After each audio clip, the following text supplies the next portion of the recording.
Somebody turned on a light. It's a faraway light. But I don't have to be alone in the dark anymore. My head hurts. Somebody's here with me. Easy. Lie still. Tell him it hurts. Why can't I talk? Doc, look at me. Look at me hard. See it in my eyes. I need somebody. It hurts me. Help me. He came to a little while ago. Seems to be in a lot of pain. He'd be letting you know it, too, if his jaw weren't bandaged so tightly. Let's control the pain. Quarter grain MS every 4 hours, more often if necessary. Yes, sir. What's happened to me? What am I doing here? When I don't even know where I am. You gonna be all right, Doc? Taylor, every chance in the world. It was a pretty tough job, though. He must have been right on top of that grenade when it blew. He was. How's he gonna be, Doc? In time, as good as ever. That's good enough. Nothing but clean sheets from here on in, Taylor. You're gonna be okay now. Taylor? Who's Taylor? So he's okay now, so what? What about me? What about me? I don't know my name. You. Talk to me. Act like I was alive, not just somebody with eyes and no name. Think of a name. Taylor. Think of another name. There must be other names. Taylor. No. Taylor. No. Taylor. Taylor. Taylor. Taylor.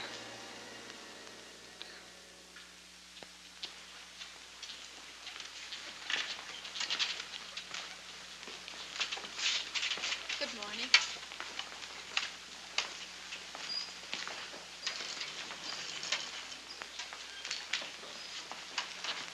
Good morning.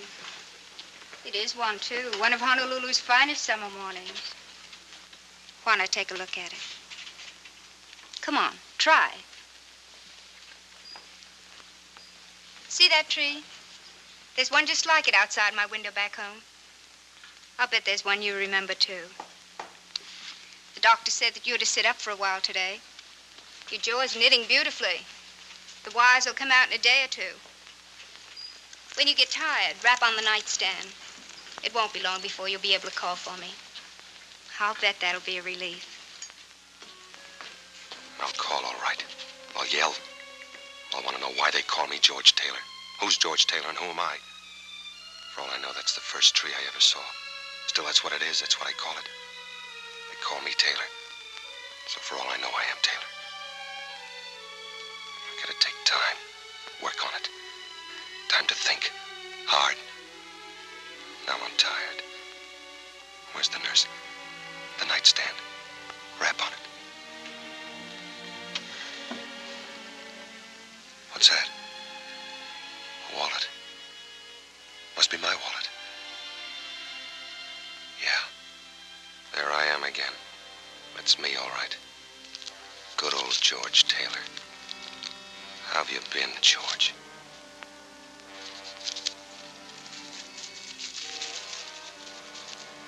These are my last words to you. That's why I write them, so that I can always be sure that these were my last. That I despise you now, in the memory of you. That I'm ashamed for having loved you. That I shall pray as long as I live for someone or something to hurt and destroy you. Make you want to die. As you have me. Who writes letters like this? Who do they write them to? Men they despise, whose memories they despise. The memory I haven't got. Won't be long and I'll have to talk. Think fast. Now they only know my name. If I tell them I don't remember, they'll backtrack. They'll dig up that memory and throw it in my face. I've forgotten that man. Somebody's praying for him to be hurt and want to die. I won't let them know I can't remember. I won't let them dig him up.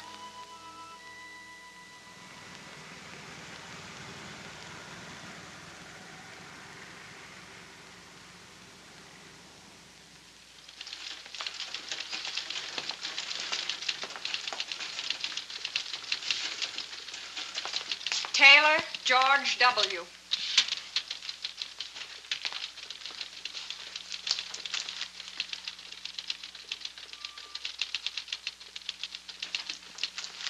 Hello, Taylor. Sit down. You're now in the process of being separated from the armed forces of the United States. We feel that you have a right to know the answers to a lot of questions you may have about yourself and how you'll fit into civilian life. Those questions need not necessarily be restricted to the GI Bill of Rights, employment, insurance, and such. Oh, by the way, before I forget, your sea bag, it's been located. Any change in your civilian address? My civilian address? I could ask one of the boys to drop it off. Maybe I'd better pick it up myself. Well, why wait around? It might be this afternoon, it might be a couple of days. I imagine you'll be wanting to get back to Los Angeles. We could have it delivered to the, Martin Hotel. Will you be going back there? Martin Hotel in Los Angeles, yes. I'll be going back there.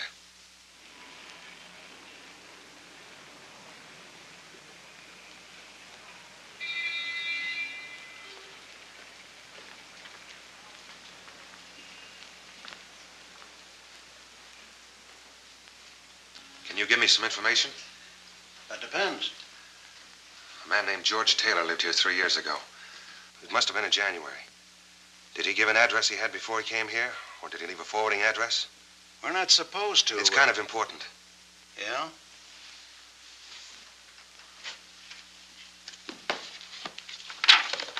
Summer 1942.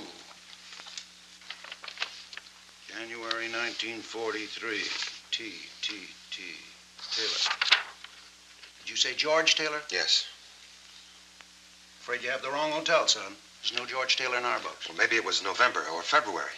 This runs through from July to July, and there's no George Taylor. I'm sorry, son. What's the matter? Aren't you feeling all right? Yeah. I guess I just made a mistake. I thought, well, I see you got the Purple Heart, and I thought that maybe... No, it's okay. I don't suppose you've got a vacancy, have you? Oh, we're all filled. Always one or two. Thank you. Our bellboys are all out of the Army, but they still ain't convinced they won't get jobs as bank presidents. It's 618 straight ahead as you get off the elevator. Thank you. And I'm sorry about not finding your friend.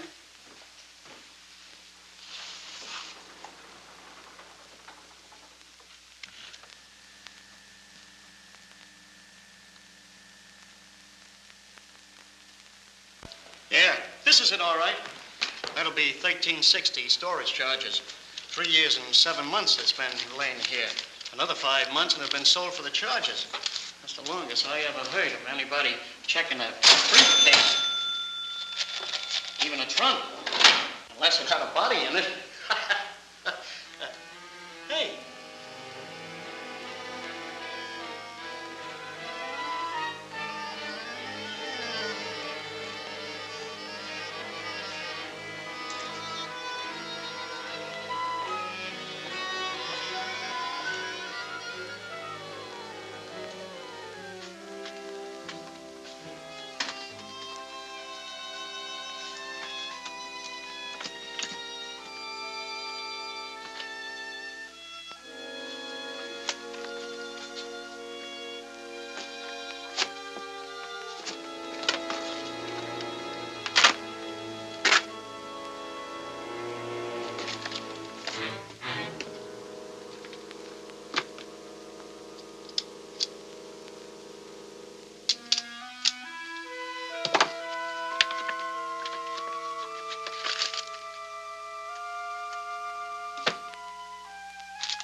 Larry Cravat.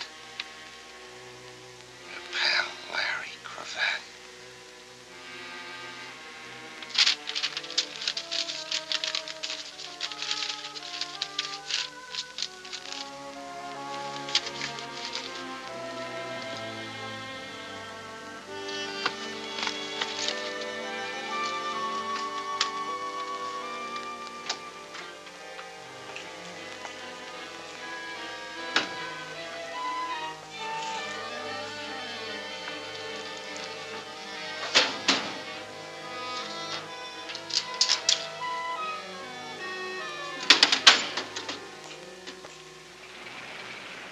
Thank you very much, sir. Come again. And I'll be sure and send that uniform.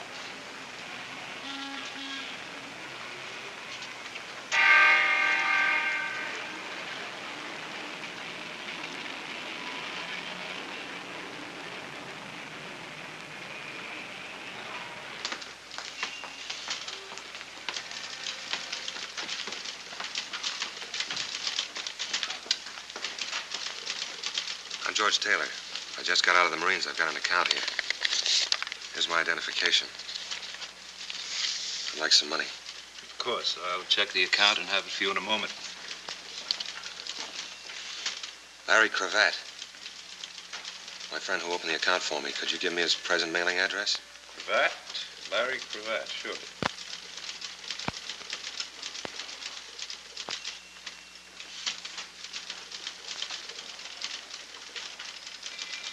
If you will pardon me a minute, Mr. Taylor. Anything the matter?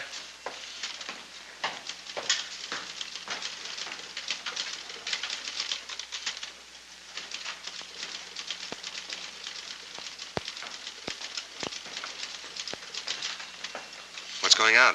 Isn't the account all right? It's perfectly all right, Mr. Taylor. Well, if you need any more identification, I have my discharge If you paper. just wait a minute. Wait? For what? If you don't mind, there's some questions we'd like to ask you. Questions? I don't get it.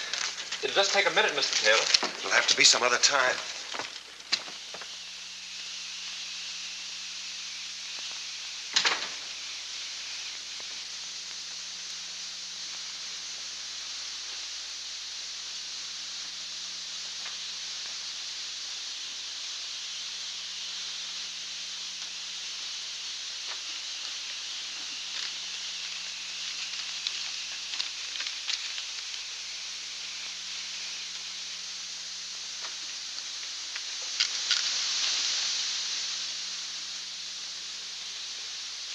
Maybe I can help you.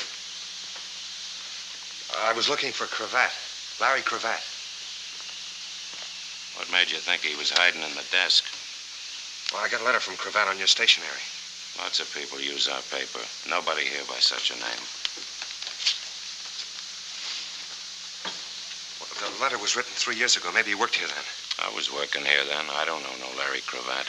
Well, maybe he used to come in a lot. Maybe somebody else here knows him. Nobody else is here but me. Well, he might come in again. When you tell him to get in touch with me, it's very important. George Taylor at the Martin Hotel. George Taylor, the Martin Hotel. Thanks.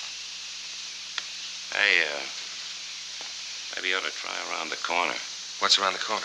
Cafe called the Cellar because it's in a cellar. Lots of guys get loaded there and then come over here to sweat it out. Maybe you ought to ask there about your pal. What time's it open? How do I know? When it gets dark. Thanks, I'll try it.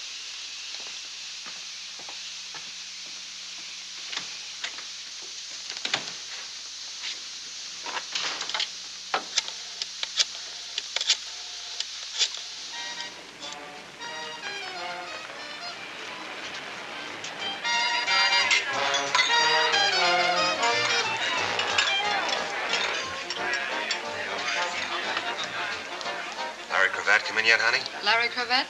I'm sorry, I wouldn't know. Thanks anyway. Good evening, sir. Mr. Cravat's table. Mr. Cravat to the curate. See. I'm very sorry Mr. Cravat had no reservation this evening. Well, you might have forgot. I'll wait for him at the bar. Thank you.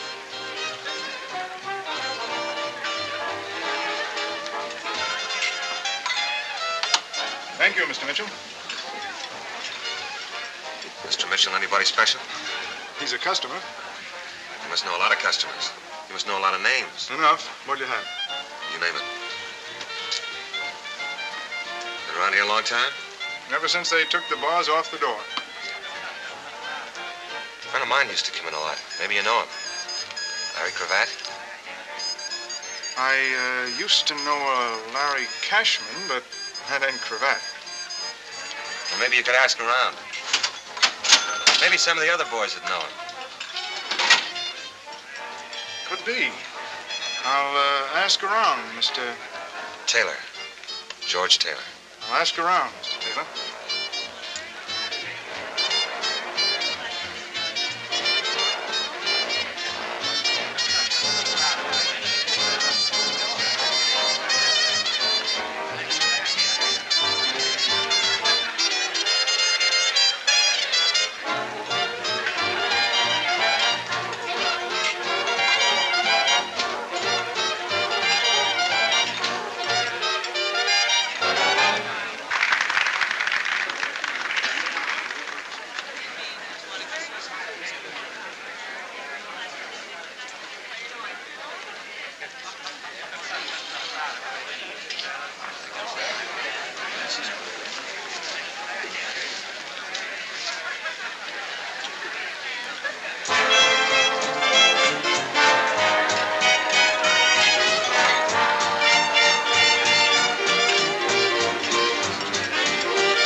You forgot to knock. I can explain if you'll let me. Out. Not right now. Get out of here. I'm sorry. Suppose I yell the roof off. And I'd have to stop you. I bet you'd try at that. You know, I can't make up my mind whether this is a pitch or you're some kind of a nut. But if this is your idea of a pitch, then I know you're a nut. Who owns this place? Who wants to know? I do. This and a half a dozen other spots are owned by a very nice guy named Mel Phillips. He keeps me working. You got a match? He must keep a lot of people working. All kinds of people. Sure. Busboys, waiters, captains, cooks. Characters that sit around on bar stools waiting for me. Is that supposed to make sense? What do you think? In about 2 minutes, a bouncer is coming back in here with no sense of humor. He's a foot bigger than you in all directions. That's what I think.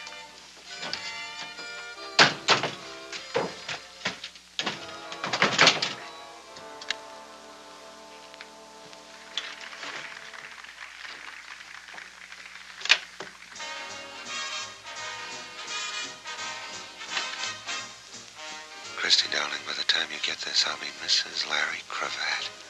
Mary.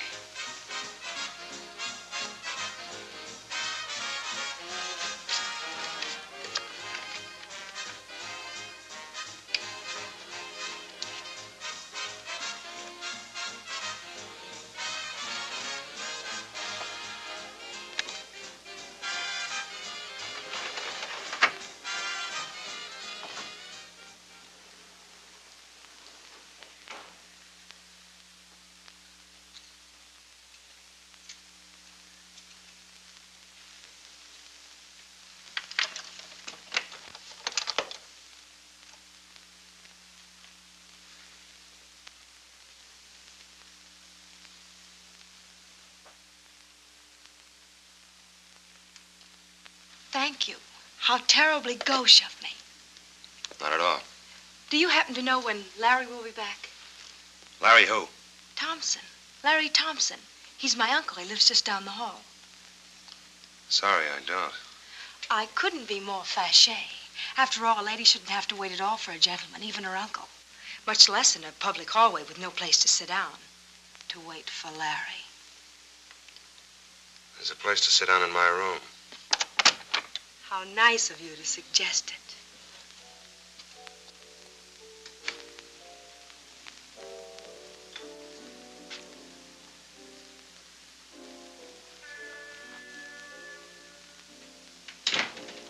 This is rather exciting, unconventional to say the least. Haven't you got a French word for it? Should we just abandon convention and introduce ourselves? My name's Phyllis. Phyllis what? Oh, I imagine it's one of those things. Rich, high-class family wouldn't want it known their daughter waited around crummy hotel halls, is that it? Well, that's putting it a little crudely.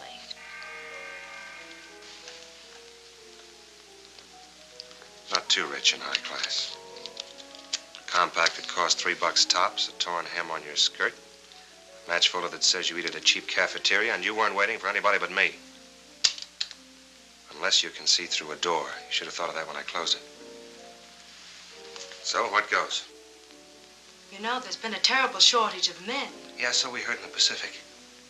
This war must have been murder on you poor women. We used to cry our eyes out about it. So when I heard there was a man in 618... You thought he might know where Larry was? Yeah. Only there isn't any Larry.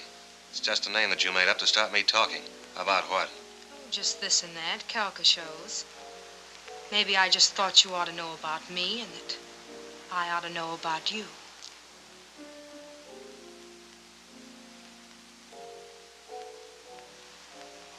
Did you have fun? I've had more fun drinking a bromo seltzer.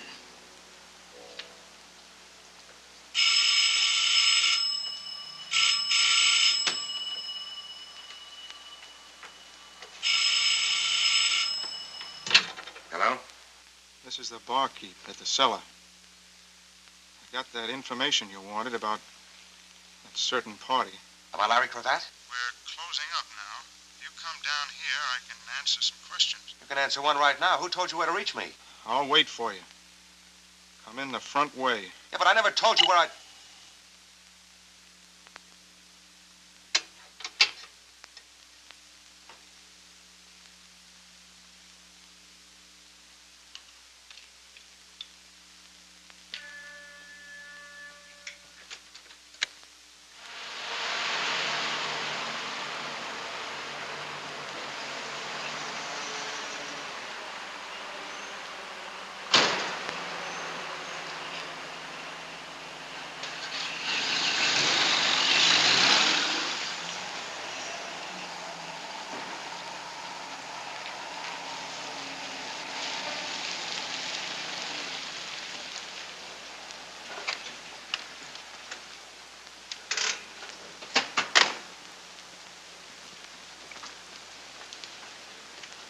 Taylor.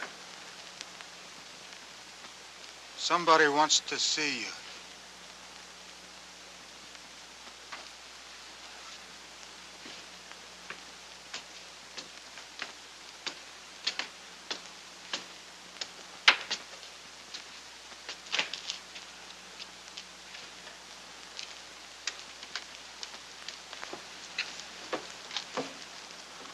How do you do, Mr. Taylor? Nice of you to come. Please get in. Hubert, open the door for Mr. Taylor. I didn't come here to meet you. True, but I came here to meet you. Professor Einstein, to the contrary, there is just so much time, and every moment gone is a moment gone. Please, step in.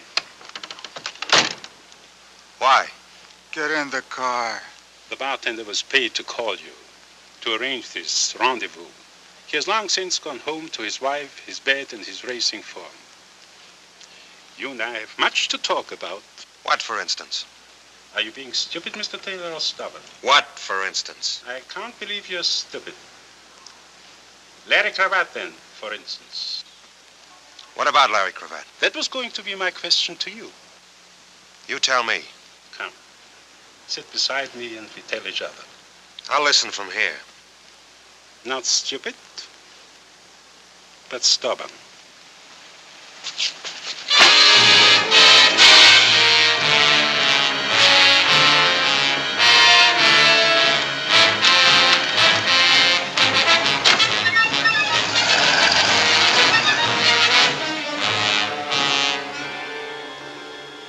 Mr. Taylor, are you ready to tell me the whereabouts of Larry Cravat?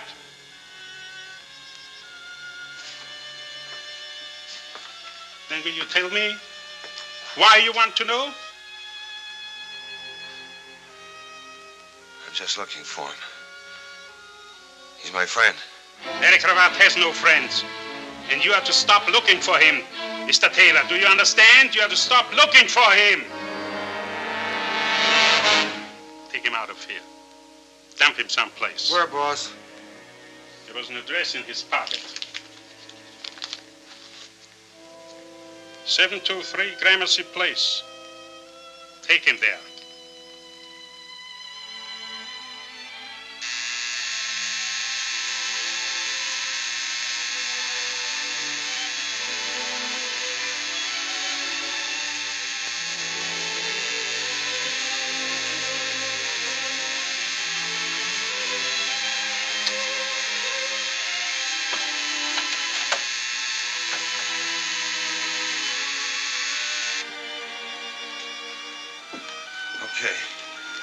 Okay, I quit.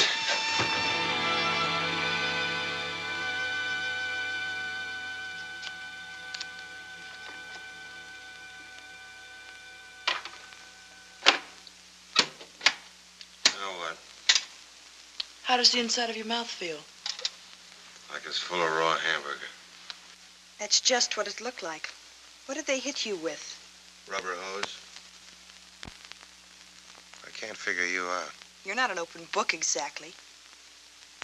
Why did you steal Mary's picture? Well, for one thing, she's married to a man I'm looking for. She's Mrs. Larry Cravat. If you even knew Mary, then what you just said is as dirty and rotten as anything I've ever heard. I don't know her, but if she's Mrs. Larry Cravat, I want to. You can't. I've got to.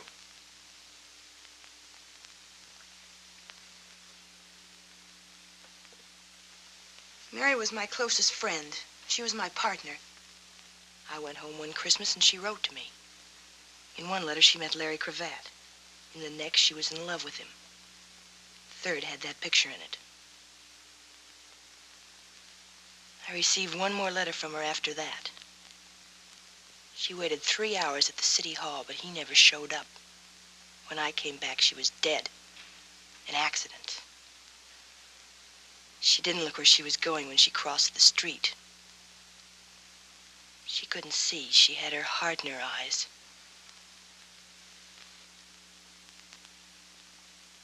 I'd like to meet Larry Cravat someday. Quite a character. I'd like to meet him, too. So with the boys in the back room, they didn't believe I didn't know where he was. Why do you want to meet him? I think I'll go now.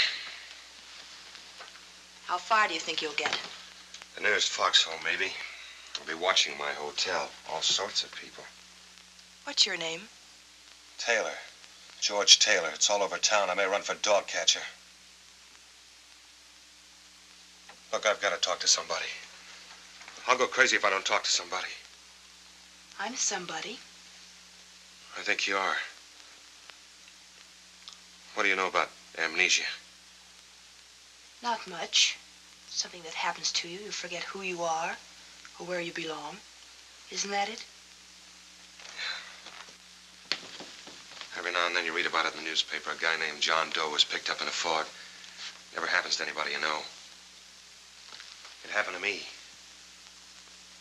Yeah, for all I know, I might have been born 6 months ago. It's a joke because 6 months ago I woke up in a hospital. It's where babies are born, in a hospital. Only this was different. It was in the South Pacific and it wasn't a maternity ward.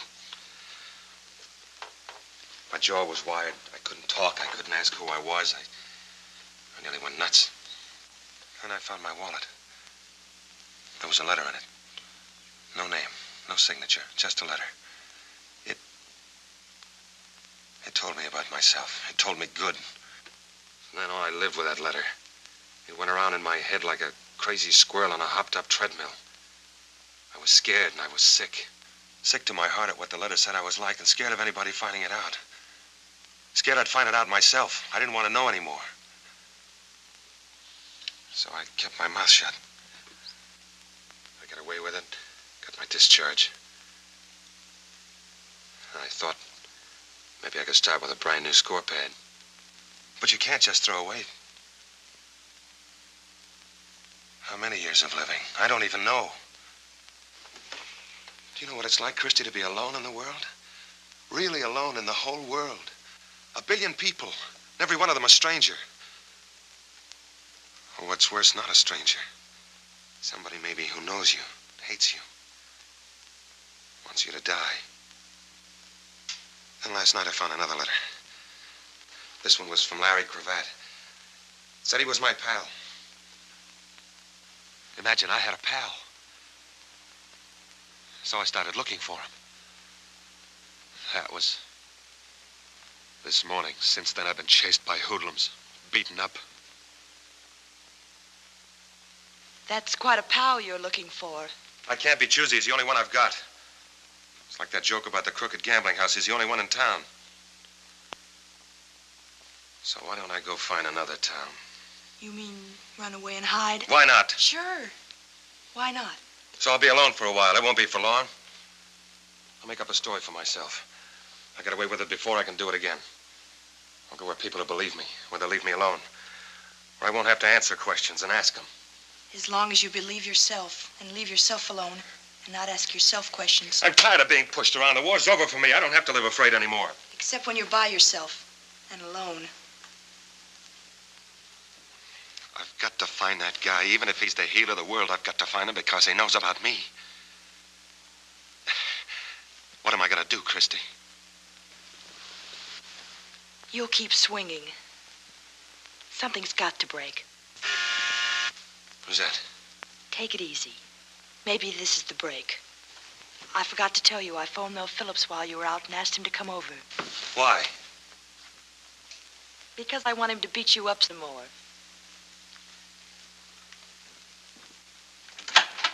Hi, Mel. Hello, Chris. What's the trouble? It's in there.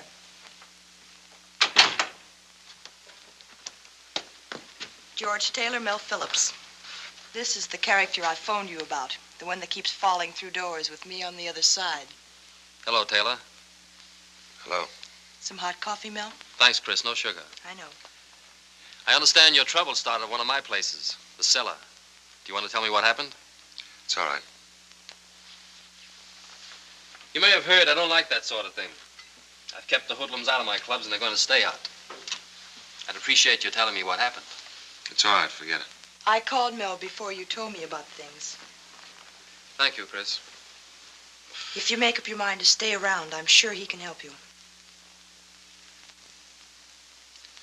All right, Taylor, will you help me? There's a reason I was so late getting here, Chris. The police called just after you did. One of my bartenders was found in a vacant lot. They figure he was dumped out of a car. Which bartender? John. Was he the one I talked to? I asked him if he knew a man I was looking for. After that, he set me up for the two characters that chased me into Christie's room. And who was the man you were looking for? His name is Larry Cravat. It's beginning to bore me. Larry Cravat. It's funny, I think I know it, but I can't place it. What does he do? I don't know. Whatever he does, he seems to keep pretty busy. Why are you looking for him? I just want to find him. Private reasons? They're good enough. Well, anyway, there are two of us looking for him now. There are more than two of us, Mr. Phillips. The police, for instance? Maybe. Any reason why we can't go ask them? They might want to know who's asking and why. Which takes us back to the private reasons. Look, Taylor, if I go to the police, and I probably will, don't worry about my bringing you into it. I appreciate that. I could put you in touch with a friend of mine. He's a police lieutenant. His name is Kendall. He's an all right guy. He'd keep it off the record. Thanks, just the same. Do what you can, though, will you, Mel? You know I will, Chris. That's my boy. You'll have me believing that. Look out. So long, Taylor. So long, Mr. Phillips. Thanks. Not at all. Good luck. Good night, Chris.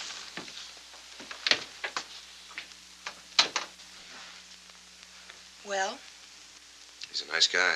That's the only kind I know. Except me. I'll go get some sheets for that couch. I can't stay here. Why not? I won't need any sheets. This'll do fine. Well, then, I'll see you in the morning. Don't forget to look under your bed. Lock your door. I'll do that.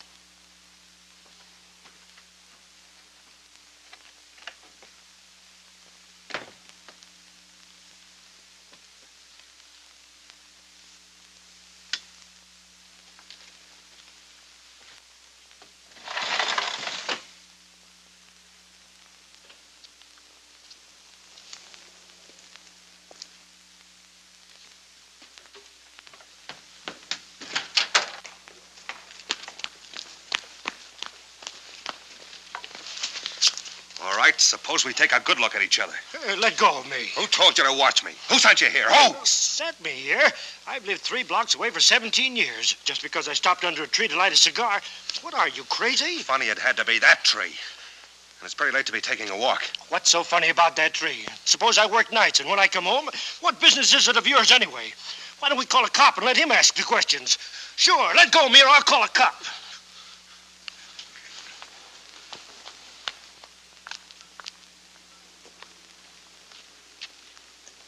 Now what?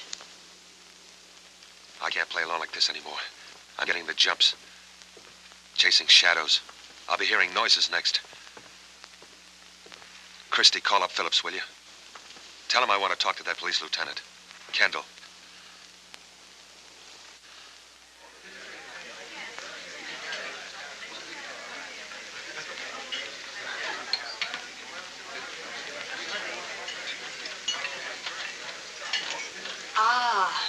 In case you don't know it, George, this is why you fought the war. The 4 freedoms and fried shrimps for Christie. That was a battle cry at Iwo Jima. Thank you. Here he comes. Hello, Mel. Hiya, Don. I'm sorry I'm late. Looked for a while like I wouldn't get away at all. Come on, sit down, sit down. Yeah, we're a little short-handed over at the office. Big post-war boom in homicide. We went ahead and ordered. What'll you have? Oh, I never eat lunch. No, it keeps me sleepy all afternoon. You've seen Christie around the cellar? Yeah, sure. How are you? And this is the friend I called you about, Tom Carter. Tom, meet Lieutenant Kendall. Hello, Lieutenant. Hiya, Carter. Hey, that stuff will kill you. Say, I know what's strange about you. You've got your hat off. It's hard for me to believe you're a detective. You're kidding, but I get that in the level all the time. It's almost impossible to make a pinch without your hat on. They just won't believe you. Well, it's the movies, I guess. If they'd only make pictures where detectives would take their hats off indoors just like anybody else. I was wondering, Don, whether you could give Tom here some information. Tom Carter, wouldn't it? What about? Would you know anything about a fellow named Larry Cravat? Quite a bit. Would you? Not a thing. A pal of mine in the service asked me to look him up about a personal matter. This pal of yours in the service, I suppose he was killed before he could tell you very much about Cravat. That's right. Oh, that's too bad. Do you know where he can be reached? Well, if we did, lady, maybe we'd reach for him. No, he dropped out of sight quite a while ago. We did a lot of looking, but since it was impossible to believe that he was any smarter than us, we decided he'd been bumped off. Now, if you'd have asked me that 2 days ago, I'd have guaranteed that. What happened since 2 days ago to change it? Yesterday, an ex-soldier named George Taylor showed up at a bank with a letter from Cravat. That's why I asked you whether your pal was dead. He acted like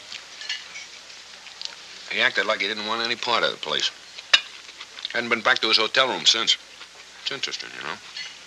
You said if you knew where Cravat was, you might reach for him. Is it all right to tell us why? Oh, sure, it's no secret. When Cravat faded out, $2 million faded with him. It was all over town at the time. Didn't you know about it, Mel? I never knew anybody that could even count that high. That pal of yours, the one who got killed, he didn't have a couple of $1 million stashed away someplace, did he? Sure, lots of us did. We save it out about 60 a month. I'm not impressed. I make that much in tips on Monday night. But may I ask one tiny question? Who was Larry Cravat? Well, to begin with, he was a private eye. He came out... Pardon me. Sounded like you said I. A private eye is a private detective. Oh. Yeah. He came out here maybe 5 years ago from the East. He got a license, painted his name on the window, and put his feet on the desk. Then for about 2 years, he investigated husbands that played golf when it rained, and wives that didn't come back from the public library till midnight. But he paid his rent on time. And then somebody dropped 2 million clams right in his lap. Coffee? Please. Don? Oh, I never touch it. It keeps me awake. You better have some. You're going to be pretty sleepy this afternoon. That was some drop, $2 million. How's a thing like that happen? Well, it's a long story. Don't ask for details, but here's most of it. It started over in Germany when one of the Nazi hotshots saw the handwriting on the wall. He sent the $2 million over here. And then before he could come over after it, he got knocked off by one of the fellow members of the lodge. And here was this big chunk of dough floating around loose in this country like a paradise at a fireman's ball. It moved east to west. Each time it moved, it left a stiff behind it with his fingers stretched out. The boys play rough for that kind of lettuce, you understand. Somehow it got to Los Angeles. Somehow Cravat got mixed up with it. I don't know much more than that. Except that when Cravat blew, so did the jackpot. Sounds like one of those to-be-continued next issue stories. Yeah. Well, I got to get back. I shouldn't have come, but I did it instead of my lunch hour. You shouldn't go without eating like that. It's not good for you. Lieutenant? Yeah, something else? How does this other fellow tie in this, what's his Taylor. name? George Taylor. I don't know yet. Maybe not at all. Maybe he has as little to do with it as any of us. Well, I should think you'd have picked him up. You must have a description. Oh, those eyewitness descriptions. Right now, he could be anything from a jockey to a Siamese twin. Later on, you narrow him down. No, he'll probably come in by himself sometime. If not, we'll go out and pick him up. These fortunes, they kill me. This ain't bad. Well, I'll see you some more, huh? Bye. Bye. Bye, Don.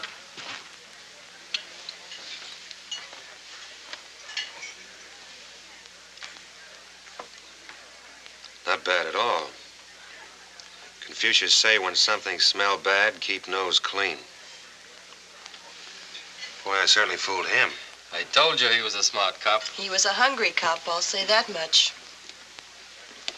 You know, anybody that dug up Cravat would be digging up a couple of million with him. It's a good reason for trying. That's even a good private reason. It's not mine, if that's what you mean. I've got no interest in the money. Well, I'm a businessman, and frankly, I'm interested right now. Maybe we can work something out. Where you wind up with Cravat, and I wind up with what I can get. Help yourself. And I wind up with a pair of nylons, I suppose? You name it, Chris, all or any part of what I've got. Speaking as kind of a partner now, I'd like to know a little more about what happened at my place last night. You might ask around about a character named Anselmo. Anselmo? Very polite man with a very wet face. He shut his eyes every time Hubert hit me, then he told him to hit me again. I've heard tell of Anselmo. They say it in whispers. I'm sure he's just a misunderstood boy.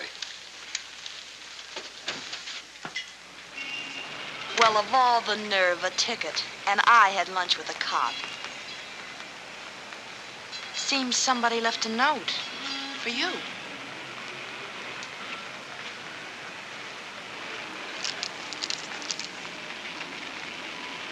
LC, 4211 and a half North Summit, San Pedro.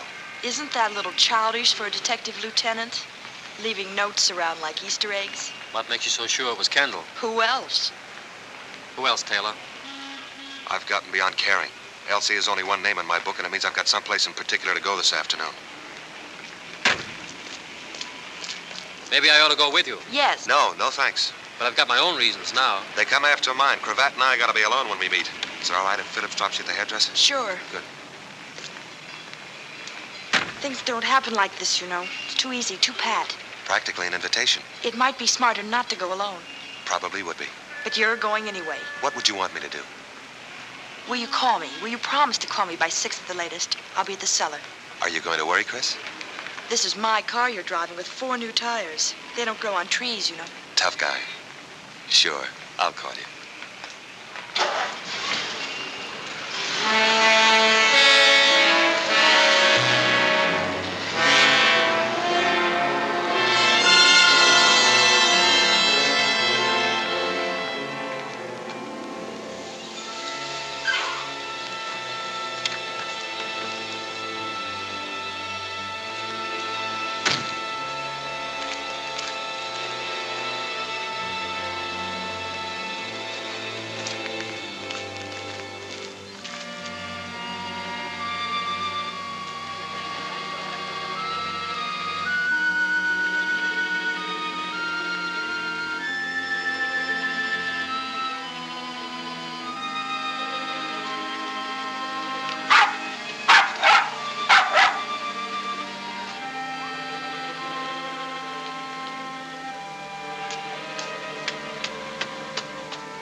So what's on your mind?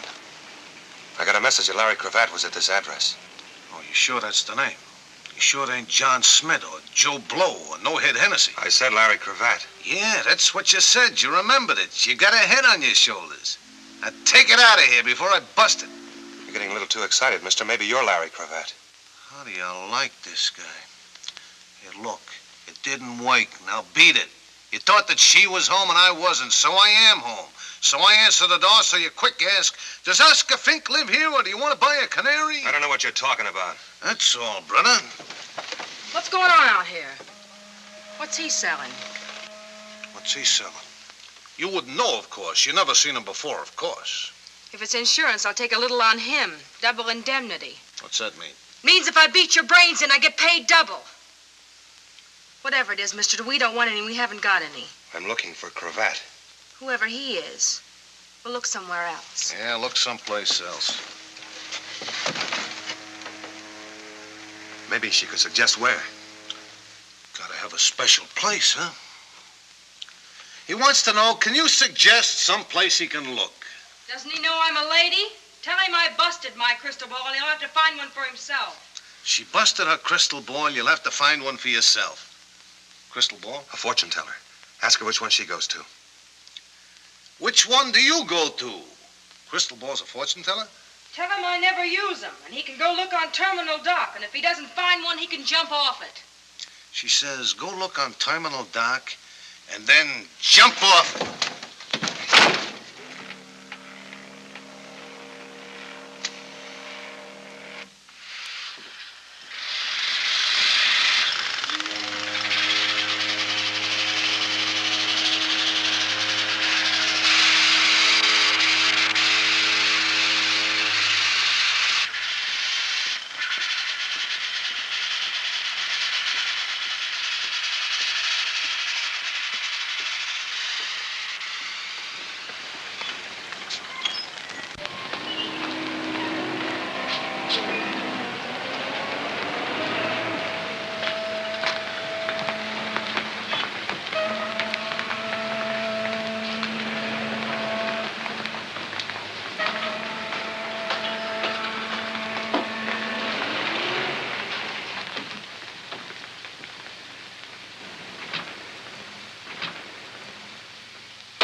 There seems to be a feeling of mistrust in the air.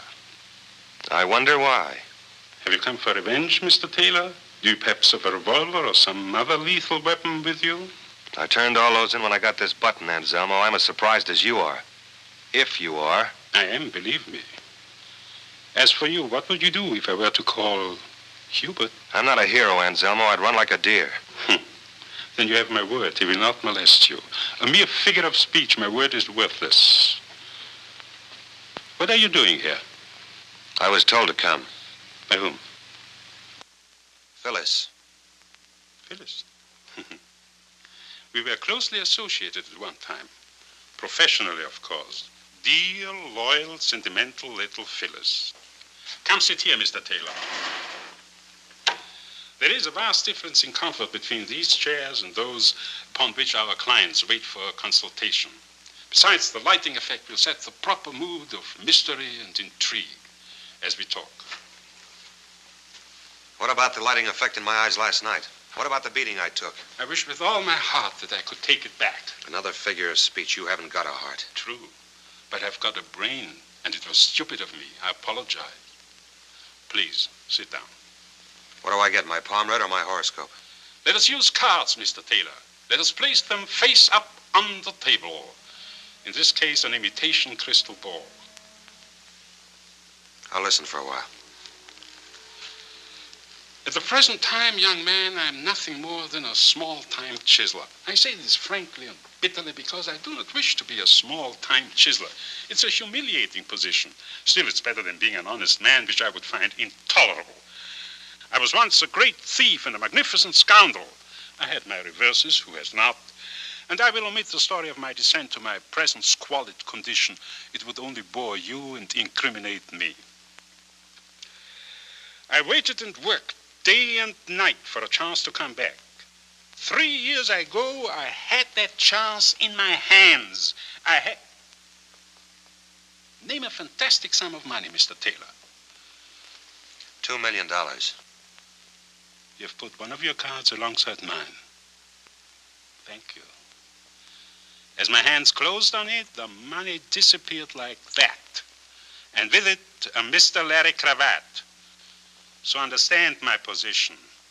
For 3 years I have lived in this stink, waiting for some hope, some word. Then yesterday it came.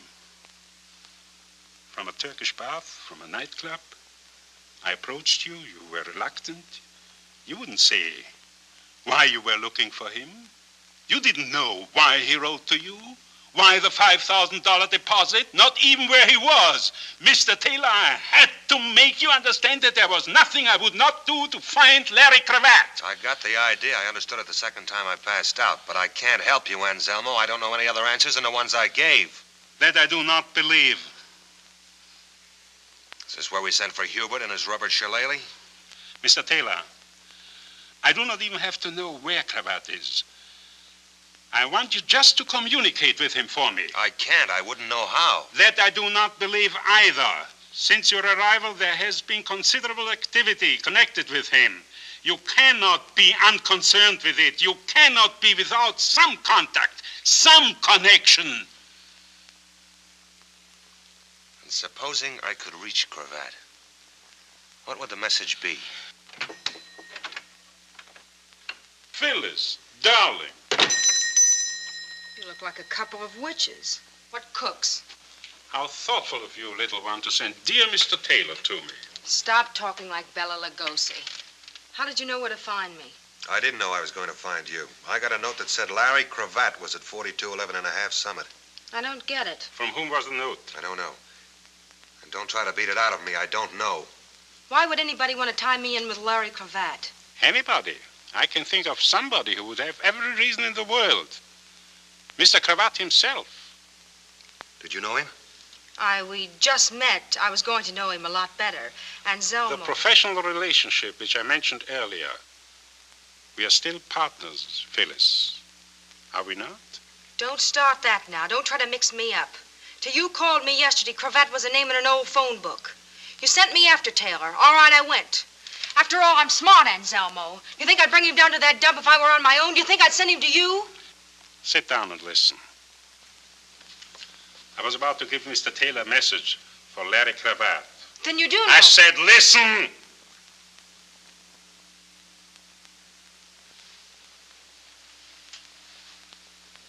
This is what I want you to tell him. That even $2 million is of no use to a man in the electric chair. Suppose he doesn't understand the message. He will. Suppose he says he doesn't. Suppose he wants to know where you fit in. A reasonable question which I will answer. Mr. Cravat is wanted by the police for a murder which occurred on Terminal Dock. This very dock, 3 years ago. The murdered man was a gentleman from the East, Mr. Steele, I believe. The police have evidence that Mr. Cravat and another man were on the dock that night.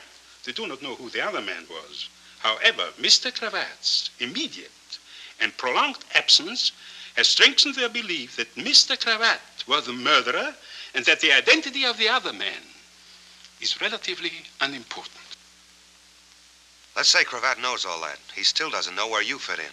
For a considerable amount of money, subject to negotiation, of course, I will present the police with the other man on the dock that night. He will confess to the murder and free Cravat of suspicion. How do you happen to know who he is? If he's reluctant to confess, the police will find a suicide and a signed confession, complete in every detail. That might be better in any case. What makes you think Cravat will go for a crummy deal like that? Because it's to his advantage. Because it's probably to your advantage as well. What do you mean by that? Mr. Cravat deposited $5,000 to your account. Why? He was not a charitable man. It is more likely that he was paying for services rendered. What were you being paid for? There is every likelihood that the unidentified gentleman on the dock that night was you, Mr. Taylor. I'm in the middle of nowhere. I'm in betwixt and between. Dark is the starlight above me, never knowing you love me. I go drifting from dream to dream. And so, if I wind up with no one, how can I help but be blue? I'm in the middle of nowhere. 'cause I'm getting nowhere with you.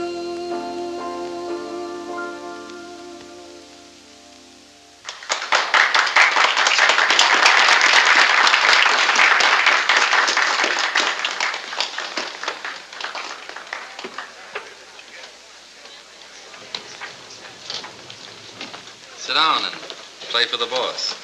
Do you want to be sent, brought, or do you have something particular in mind? How about, where is my wandering boy tonight? Where indeed?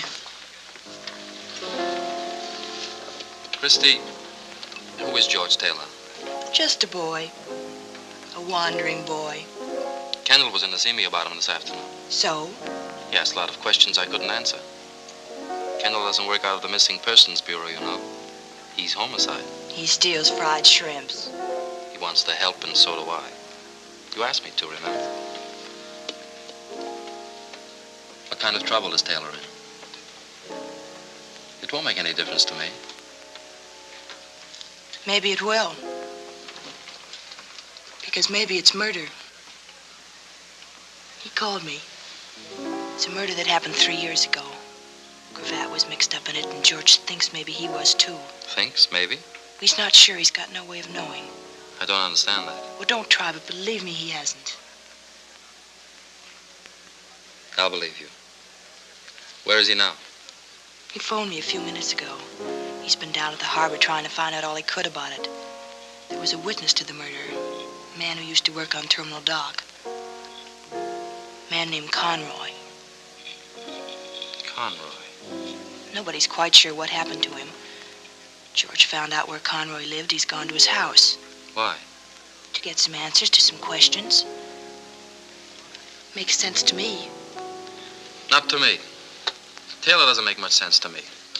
Taking a beating to find somebody he doesn't know, running down a 3-year-old murder. Christy, who is he? What's his angle? Where do you stand? Like always, with my 2 feet firmly planted in the air. Take my advice and stay away from him. Don't get involved. In any way. Confucius say when something smell bad, make new friends? When something smells bad, believe me, it's in the air like an earthquake. Don't stand too close, Christy. Don't get hurt. In any way. I'm the girl with the cauliflower heart. You think. You're as tough as a love song. You've got your face turned up and your eyes closed, waiting to be kissed. Might not be a kiss, baby. Open your eyes and look around. That's mighty fine advice, Mel, and I'm beholden to you.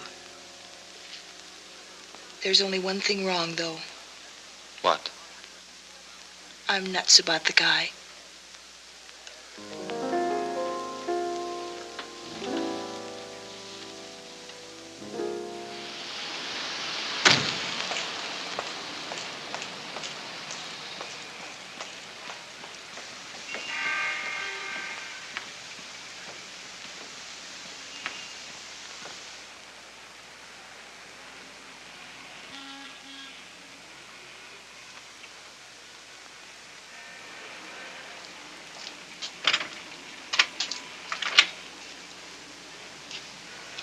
Good evening. I wonder if I could talk to Mr. Conroy. Come in.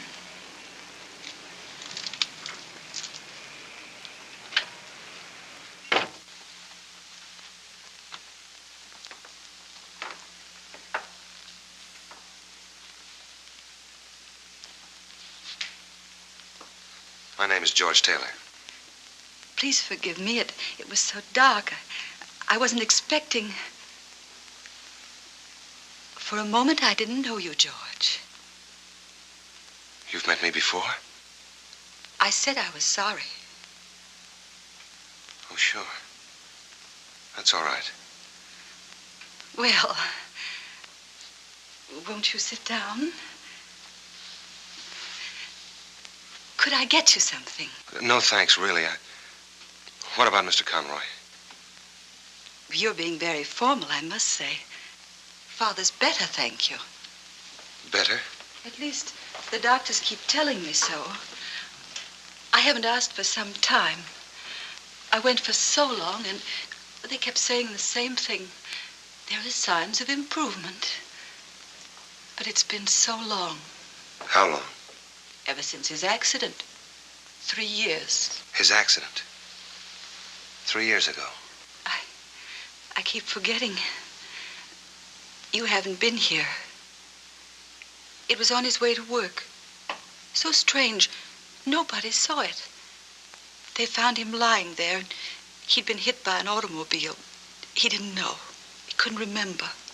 They've been trying to help him. He's been there ever since. Been where? Lambeth Sanatorium. Oh, it's very nice. They're very kind. I've often wished that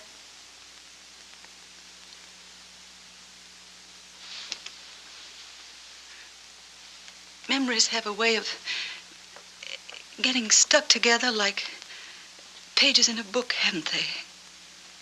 The story in the paper that morning. A man had been murdered.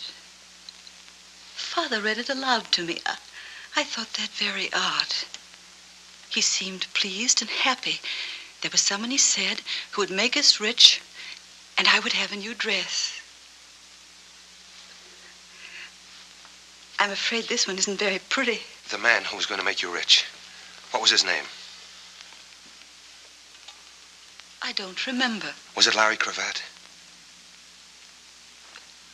It was so long ago. I don't remember things well, really. Only certain things. It's so funny. They seem to shine like little lights, and everything around them is dark. You said the Lambeth Sanatorium. Did I? Didn't you? You're going away now. I've got to see your father. You've acted very strangely. Well, I didn't mean to. It's just that I... You haven't even called me once by my name. It's Elizabeth, in case you've forgotten. I'm sorry, Elizabeth. But it's been such a long time. Yes, it has. And things change, don't they? In time. But time doesn't change. It goes on and doesn't change. I know, because I've watched it. The nights, days, nights are always the same.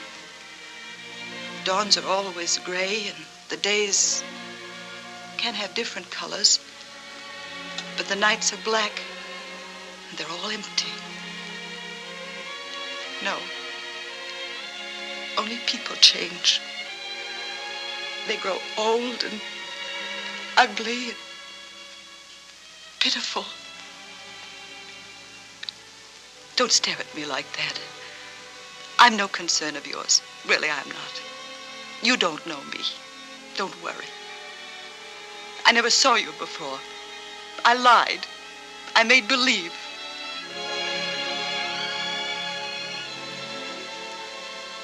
Please, don't be angry with me. You see, I've made believe so much for so long that I wasn't alone, that I had friends, that I wasn't afraid, that I wasn't dead, that I was alive. I wanted so to make believe that somebody loved me more.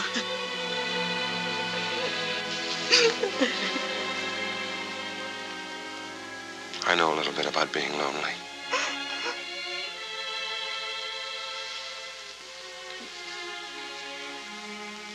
I'll come back to see you soon again, Elizabeth.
Good evening. Good evening. I'd like to see Michael Conroy. Conroy?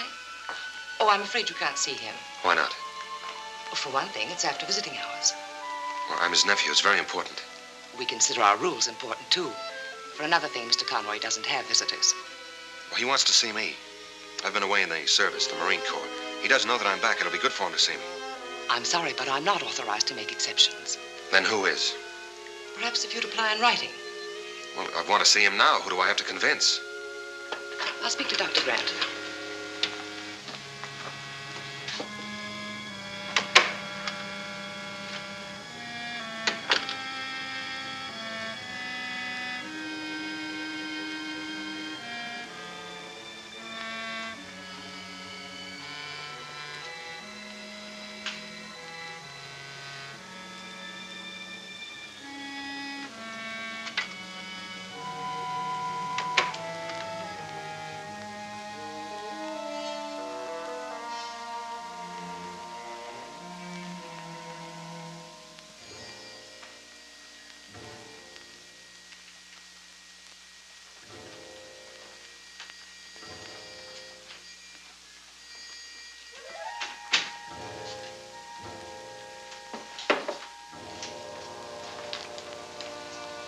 I wonder if you could help me. I'm looking for Michael Conroy's room. Oh. Michael Conroy. Dr. Grant's given me permission to visit him.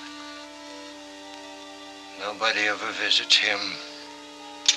Look, just tell me where his room is, will you? I'm a very good friend of his.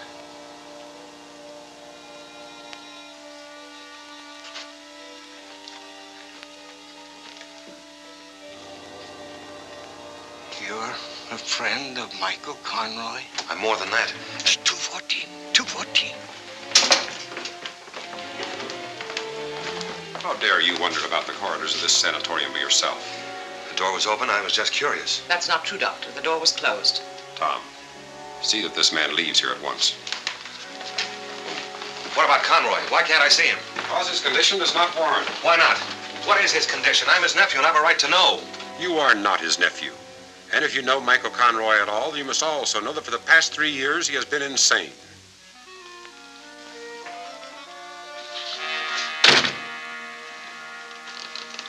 Out.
the truck. I didn't see it. It came out of nowhere. My head hurts. Are you Conroy? Michael Conroy. My daughter, she'll worry. Will someone? Her name is Elizabeth, and we live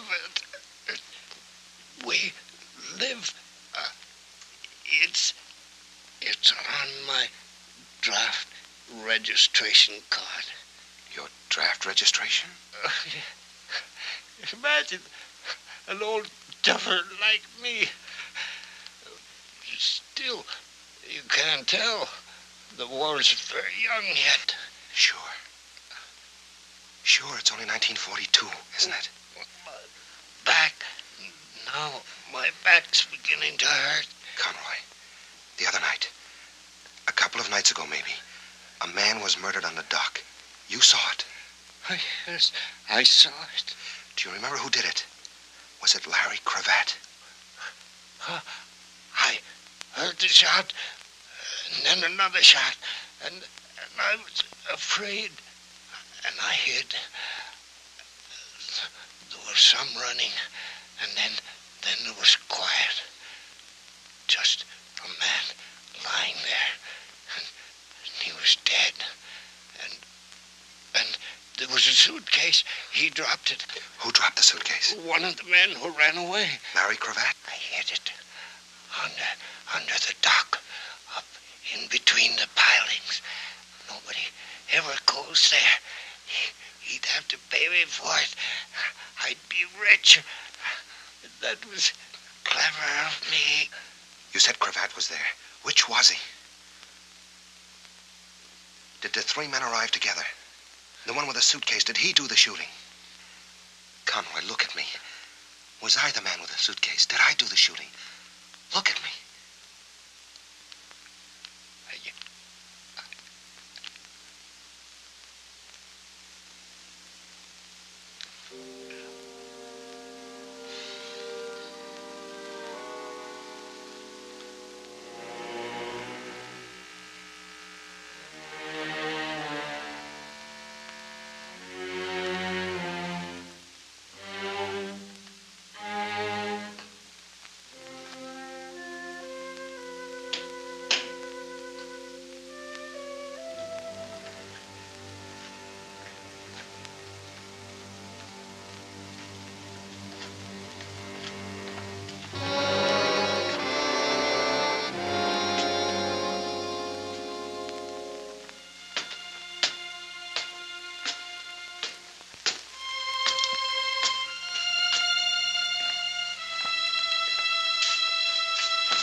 Hello there. Can I talk to you for a minute? Well, it is a little late, but come in.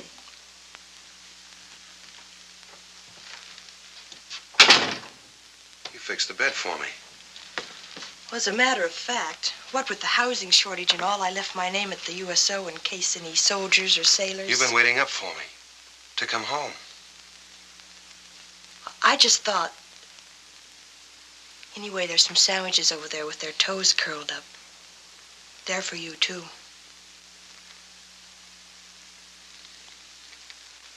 I guess I missed my dinner. Well, what are you waiting for? Nothing, I guess. I can't wait anymore. I don't understand that. It's no good, Chris. I've got to get out of here. Now, this minute? Now, this minute. I found Conroy. He'd been stabbed. He died in my arms. I had to fight my way out. Why? Why didn't you stay and tell the truth? With a dead man in my arms? Well, it was the truth, wasn't it? Why run away? Because that's all I can think of to do, because I live running away. But was Conroy able to talk? Did he say anything before? Yeah, everything I wanted to hear, all about a suitcase he hid under Terminal Dock. But what about Larry Cravat? Could have been a couple of other fellas. And it could have been you, Anselmo said. Why don't you say it, too? It's what you're thinking. Why don't you say it, too? I don't know what I'm thinking. I've got my eyes closed. I'm trying to open them and look around. You were running away the night you ran into my life. A man was killed because you asked him some questions. You were beaten up. You wanted to run away again. All you knew about yourself was in a mysterious letter you found. Then you lost your head and went after an innocent man in the street.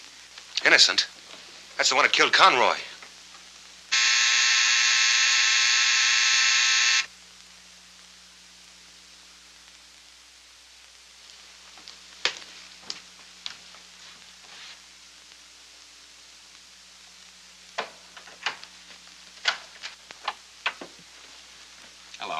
Hello? I've come for George Taylor. You must be a little mixed up. This is my house, and I'm not George Taylor. You haven't even got the right sex. Nobody can say you haven't. Thanks. You know, it's a little late at night for playing games. I'm kind of dopey when I get waked up. I guess I'm getting old. I don't see how you do it. Still dressed, even your shoes, the light's still on. What do you say we don't try to mix each other up? Here's Taylor here. They're both in the kitchen, he and Adolf Hitler. You'll get promoted for this, Lieutenant. Yeah, it's a good one. I guess I was a little stupid about that, Taylor. I figured he was getting pushed around, didn't know who by. That's why I left that note in your car. I thought that he'd take one good look at Phyllis and get off the merry-go-round. I'll tell him if I see him. No, don't. It'd just make him feel bad. See, it looks like he killed a man tonight, a man named Conroy. Well, I'm sure glad he isn't here. I'd hate to pick him up here. That way you'd be mixed up in it. Newspapers, all that. Those maniacs with the flash bulbs. Well, if you do see him, tell him I'll be down at the station for a couple of hours yet. If I see him. Yeah. Good night.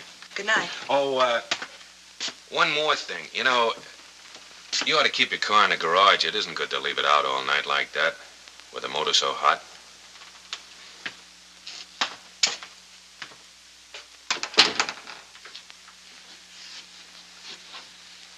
I was coming out when he stopped me by talking about you. He knew it. He knows everything. He's the original seeing eye. 2 hours. That's not much time, or is it?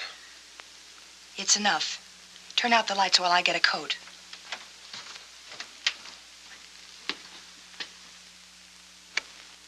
Where are we going? On a treasure hunt. After a suitcase under Terminal Dock. You're not. You're staying out of this. Remember what Confucius said. Now you listen to me. If it turns out that in your whole life you ever killed anything bigger than a horsefly, then I'm crazy and I want to be locked up. Tell that to Confucius. Chris.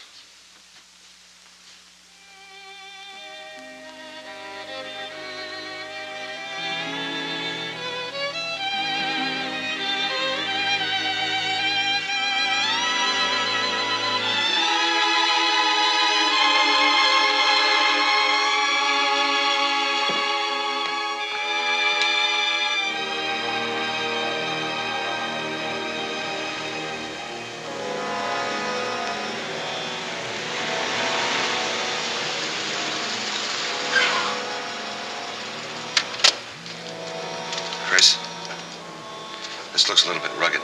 Maybe you better take the car and go home. Come on.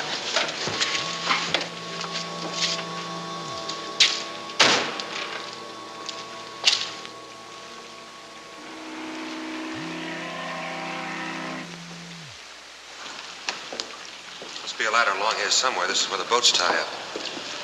There's one.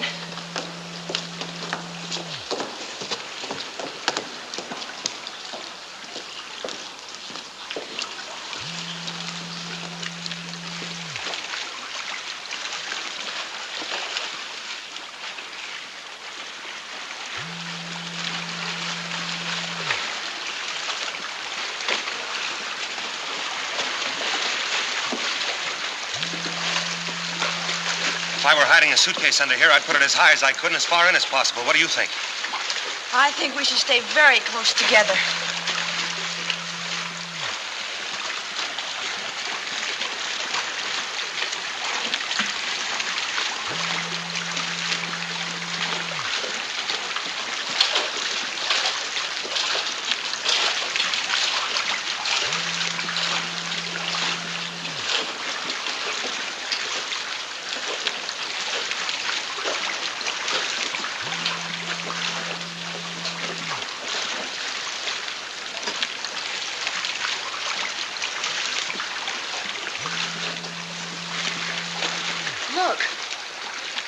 I see something. I'll go see.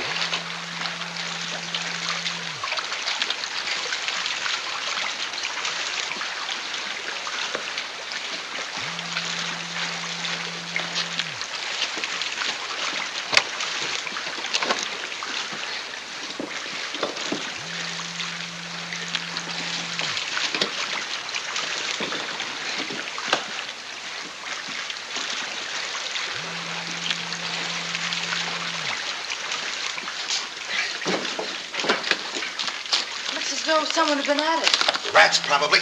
There's some things I'd rather not know if you don't mind.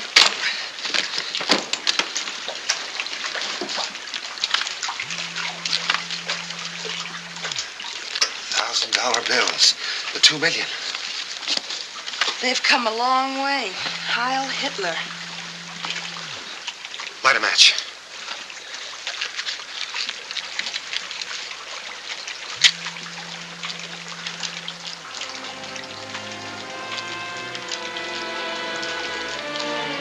Light another one, quick. W. George Taylor. George Taylor. George Taylor. Meet Larry Cravat. Larry Cravat. George Taylor. I won't bother trying it on. I don't need a memory to figure this one out. A murder, a couple of quick changes, clothes and name, and then the hideout. With a brand new war on, what better place than the service?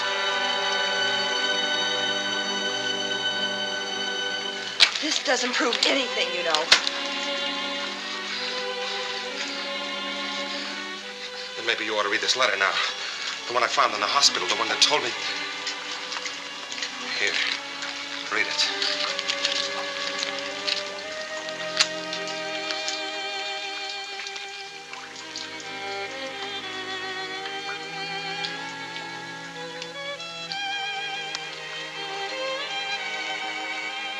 Your friend Mary. The one that couldn't see because she had her heart in her eyes. Was that her handwriting? Don't lie to me, Chris. Yes, Mary wrote that. To me.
Don't hold on to me. That way we're one target. Come on.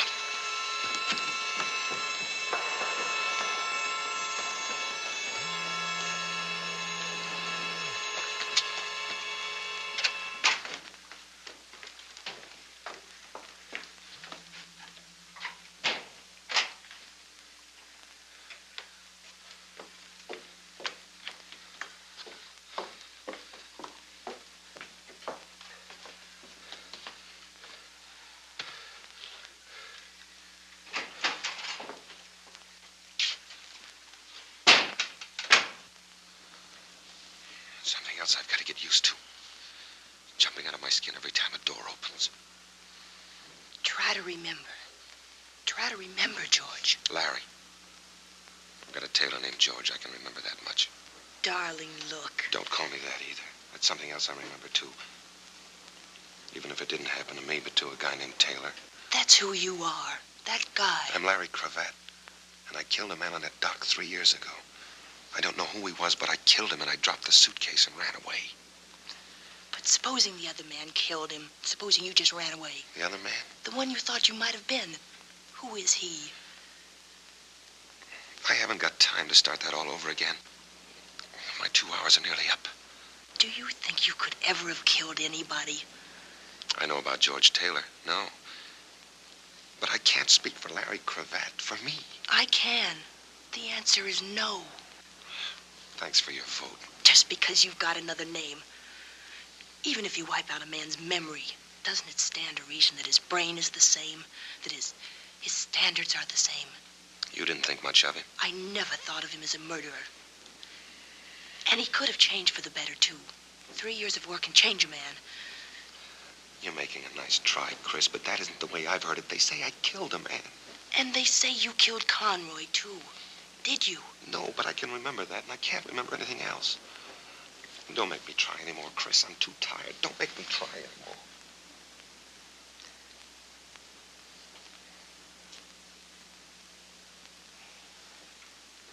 I'll get you a cup of coffee.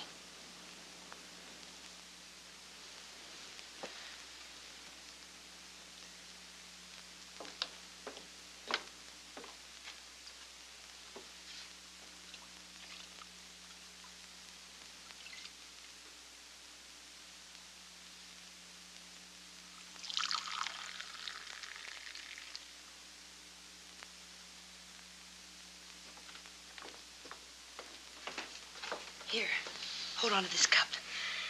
Let's see if we can't make some sense for once. Now, George, everything that happened to you happened because they thought you could lead them to Larry Cravat. Why? Because they figured Cravat had the money. Right. And when Anselmo told you Cravat was a murderer, he said that because he wanted to make a deal. For some of the money, he'd clear Cravat. Yeah. And he didn't even insist on seeing Cravat. So if I'm the only contact between them and $2 million, they certainly want to keep me alive. Yet twice tonight somebody tried to kill me. Why? Because you were getting close to something more important than $2 million. You were getting close to whoever murdered that man on the dock 3 years ago. Shh. Chris, honey. Honey, listen. Conroy was crazy for 3 years. They staked out a man to watch him, to wait for him to be well enough to talk. Then I got to him. They tried to kill me before I could. When that missed, they had to kill Conroy. They couldn't take the chance. They sacrificed the money to shut his mouth for good. The way it turned out, they brought the poor guy to his senses long enough. What are we going to do about it? We're going to go trade in Larry Cravat on a murderer. Come on.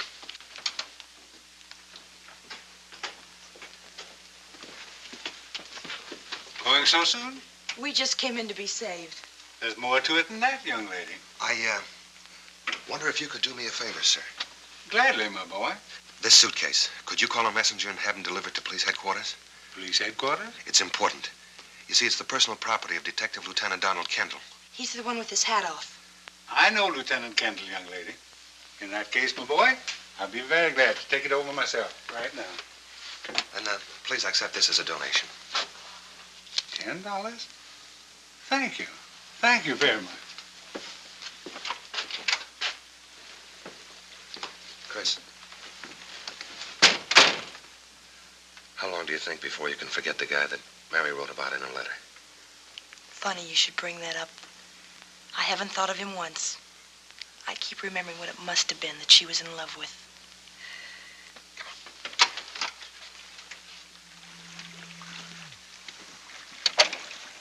Where are we going? To a fortune teller. Why a fortune teller? To get our fortunes told. Well, if it isn't Hubert. Can we drop you anywhere, Hubert? We're gonna walk. Walk? Which way? Straight ahead.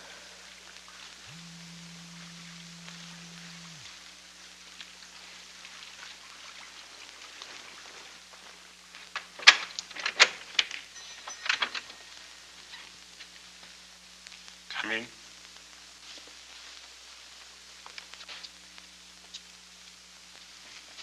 Oh, it looks a lot more cheerful in here.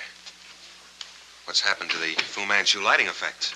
I think the time has come to throw all the light we can on the matters concerning us.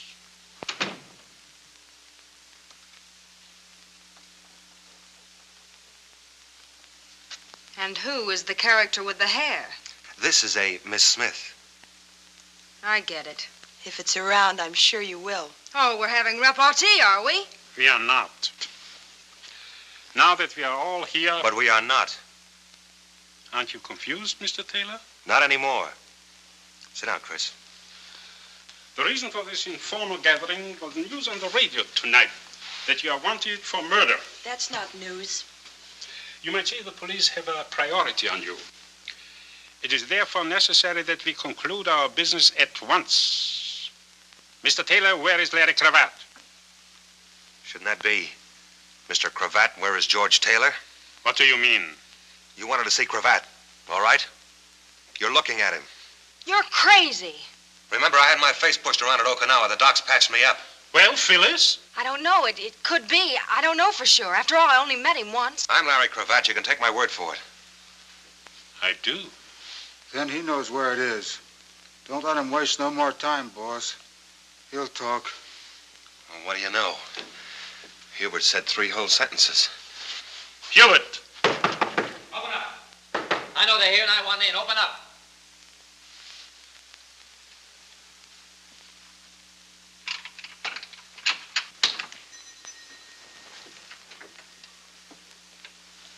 Hi, kids. I haven't had the pleasure. The name is Phillips, Mr. Anselmo. And your name is Phyllis. I've heard about you, too. She's a well-known society girl. I called your house when I got the news, Christy. I've been all over town since looking for you. It's a good thing I remembered your mentioning, Anselmo. Now that you are here, Mr. Phillips, why are you here? Because you wouldn't have a quorum without me. And because I'm an important stockholder in $2 million. Are you going to stand for that? Perhaps. At any rate, before any more partners arrive, I suggest you continue what you were saying, Mr. Cravat. Cravat? Bring him up to date, Chris. Secrets. I'll take the proposition you offered me, Anselmo, with one slight change. And that is? I don't want a fall guy. One of you, or one of your hired help, killed Steele on that dock 3 years ago. I want the one that did it. Do you maintain that you yourself were not the one? I know it. Well, in that case, I cannot tell you how sorry I am, Phyllis. Sorry, for what? I did my best during all this time. I saw to it that the finger of suspicion never touched you. What are you driving at? Everyone knows that you were with Cravat the night before the murder. But where were you on the night of the murder? With you. I was with you. With me? Phyllis, you shouldn't. You're among friends. Hubert was with me all that night. Was she here too, Hubert? No, boss. What is this, some kind of a gag? You're smart. You can tell a cheap frame. This is a laugh. Then laugh this off. That you were seen on the dock the next morning. That you were nervous and upset. That you threw something into the harbor, something that glinted in the sun. People will swear it was a gun, Phyllis. Well, here's one you could swear to. You and that big tub of lard. Baby don't get framed by your kind. Your kind come a dime a dozen. That accent don't score with me, and I'm not paying your bills. Look it up in one of your books, Anselmo. There's a dead bartender the cops want to know about. Hold it. Get over there. You too. I want the money too, but not that bad. My car's right in front of the door. Get in it.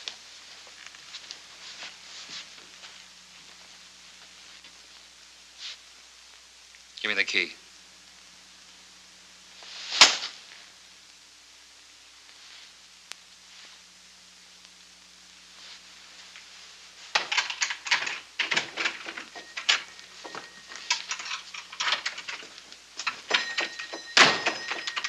No, gentlemen, no. There's no time for that. I doubt whether there's even time enough to get out of town. Phyllis, darling. The jig is up.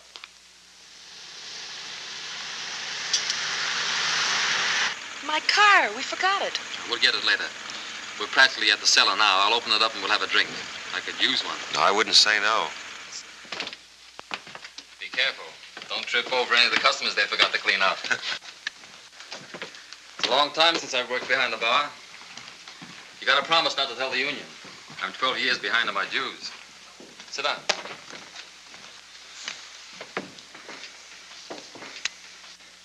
Stop me if I'm repeating myself, but you're a very nice guy, Mr. Phillips. Forget it. I guess I owe you quite a bit. You owe me nothing. Whatever I did for Christie. You've acted like an idiot from the beginning. And the prize was walking into that setup back there. He couldn't help it. I didn't want to. You see, I figured that all of them except one wanted nothing but the money. And that one wanted me dead even more. Because if and when I get my memory back, I'll know that he killed Steele that night. But I figured he'd make some move. Some attempt to get me alone, even to get me out of there. He had to get you alone, didn't he? Away from the others so he wouldn't show his hand. So they wouldn't know that he... I'm sorry you're in this, Christie. She's not in it. Did you know all along that George was Larry Cravat? Not until tonight. I never met Cravat. Steele had come up from Arizona to bring me the $2 million. I'm in a good spot to slip big bills like that into circulation. Steele didn't know me. We were to meet on the dock. Cravat heard about it somehow. He met Steele, convinced him he was me, and got the money. Steele was alone when I got there. I thought he double-crossed me, and I killed him. Then I saw Cravat. I shot once and missed.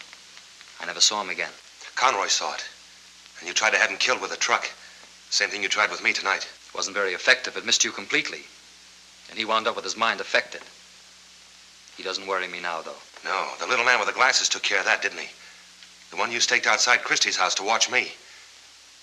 Did you send him after us tonight under the dock? I didn't know you were under the dock. His orders were to get you wherever and whenever. I've thought about you a lot, Cravat. For 3 years, about you and the money you stole from me. You're going to be a poor man now, Cravat. A dead man's a poor man. I got you into this. Stop it. Little Miss know the right people. I couldn't leave you alone. I had to call in that good, kind character. I never did anything to you, Christie. You're doing all right now. Why didn't you stay out of it? I told you to. I warned you. The answer still goes. I know you're nuts about the guy. But it's too late now. She's got no part of this, and you know it. It's too late. But maybe it isn't. I'm sorry. You don't know why we were under the dock. Do you want me to tell it? Or Christie, maybe you'd rather believe her. Is it that important? I thought it was. Finding out whether the $2 million I hid there 3 years ago was still there. Was it? Every brand new $1,000 bill. I thought you got away with it. And you thought a lot of it must be gone. Not a cent, Phillips. It's all there. $2 million. Nobody in the world will know you've got it except Christie. That's the deal. Christie for $2 million. No sale. Well, what can she do to a smart operator like you? Go to the police? It's her word against yours. I'll be gone. They think I did it anyway. Conroy, too. All she can do is repeat herself, and pretty soon nobody's listening. It's no use, and I won't have it. $2 million, Phillips. $2 million. Where is it? I'll take you near it. Then Christie goes free, and I'll take you to it. This can't be a phony. I'm in no position to work one. I couldn't have planted it. I didn't know this was going to happen. Where do we have to go? Back near the dock. Okay.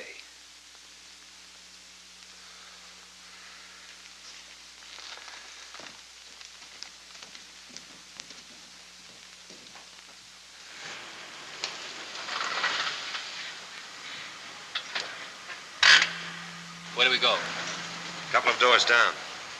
Leave the motor running.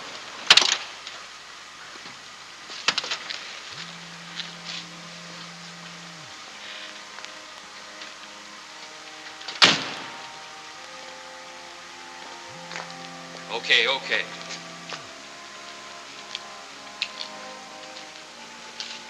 Back in the car. But the money's inside. Do as you're told. What about Christie? She goes too. You won't get the money. Yes, I will. I know where it is now. I'll come back for it later. Get in the car, both of you.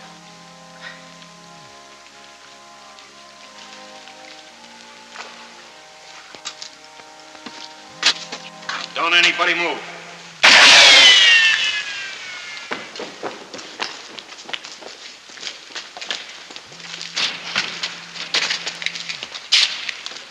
What's it look like, Mac? He's still with us. Hey, keep these people back in there. Come on, get back, folks. Better get an ambulance. Right.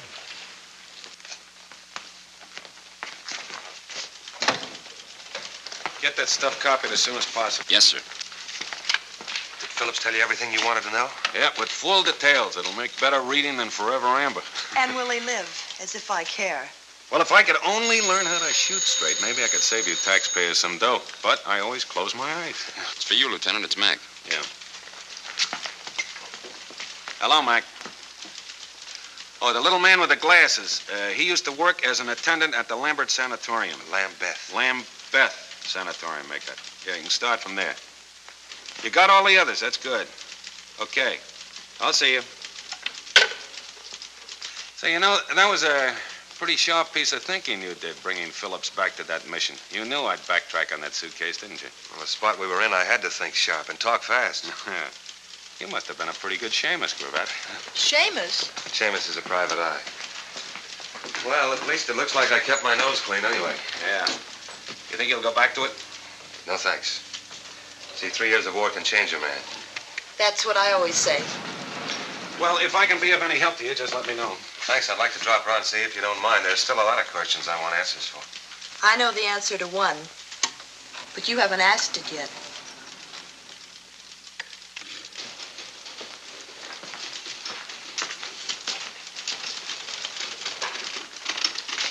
You know, Mankiewicz, have you ever wondered why a detective keeps his hat on all the time? Can't say that I ever thought about it, Lieutenant. I found out why tonight. You see, if you have to shoot a man, you don't want to be holding a hat in your hand. Seems that the movies are right.